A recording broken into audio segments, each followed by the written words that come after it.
একবার হরিচাঁদ ঠাকুর এলেন। তিনি এসে মানুষের পাশে, মানুষকে ভালোবেসে তিনি প্রেম ধন বিতরণ করেছেন। সেখানে তিনি বলেছেন, ওরে তোদের মধ্যে ছোট বড় নাই, তোরা সবাই সমান। তিনি অকাতরে প্রেম ধন বিতরণ করেছেন।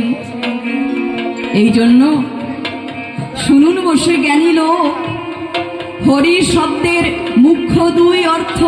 হরিচাঁদ ঠাকুরের সর্বতোভাবে সার্থক। তাই তো আমার কলিযুগের অন্ধকার মোচন করেছেন, তাই বলেছেন পুষ্পবন্ত কলিযুগ। আমার কবি বললেন, কলির কলুষ নাশিতে